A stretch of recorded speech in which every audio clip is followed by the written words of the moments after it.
My question is to the Minister for Transport and Infrastructure. Can the Minister please update my outback communities and an update of the new barge for the Cooper Creek on the Birdsville track and the benefits that this will eventuate from the establishment of this new barge? With your leave and that of the House, sir, I'll explain a bit further. Leave is sought. Is leave granted? Yes, thank you very much. For some considerable time now, I and other community members in the area have been lobbying for a replacement barge of the previous barge, to my information, which was over 50 years old and was of a very small capacity. The Minister for Transport and Infrastructure.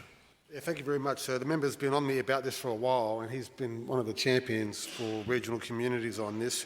And as he'd be aware, and the House might be aware, sir, the heavy rainfall in southwest Queensland caused water to enter the South Australia's far north via the Thomson, Barcoo, Warburton and Coopers Creek catchments.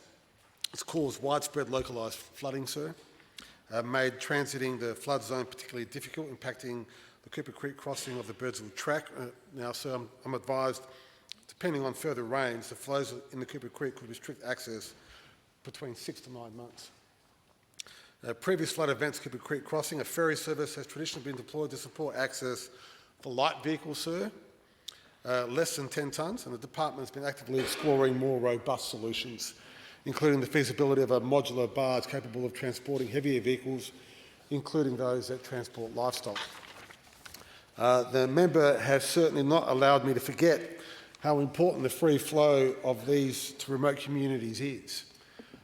He's been a voice, along with a member for Giles and members of the Upper House, and Mr Speaker, we've listened. On the 16th of July, the Australian and South Australian governments announced a joint commitment of $27.4 million to construct and deploy a barge at Cooper Creek Crossing under disaster recovery funding arrangements. So this barge will incorporate modular pontoons designed to accommodate a range of vehicle types and maintain essential supply routes, community connectivity, livestock transportation and support tourism. That is not an invitation for a flood of tourists to go catch the barge, sir. The barge will incorporate modular. I'm pleased to inform the House that all critical components required to construct the Cooper Creek crossing barge have arrived in Adelaide and are currently undergoing essential upgrades in preparation for installation at Coopers Creek. The on-site works, including piling and road remediation to prepare for the crossing site, are also underway. So these are very, very expensive works to do indeed. Following the completion of the barge upgrades in Adelaide, the barge will be transported to Cooper Creek Crossing site in 12 modules, which will be then assembled on site. 2 modules have already been transported to the site. Again, this is different from what we've done traditionally about moving small vehicles in caravans. This is about moving large, heavy vehicles with livestock on board, sir. So it is a much larger operation than we've done previously. We are currently finalising operation hours. It's a remote area. We need to make sure we can have people up there with redundancy in place, and capacity and online booking service for heavy vehicles to make sure we can provide information to the community as soon as possible.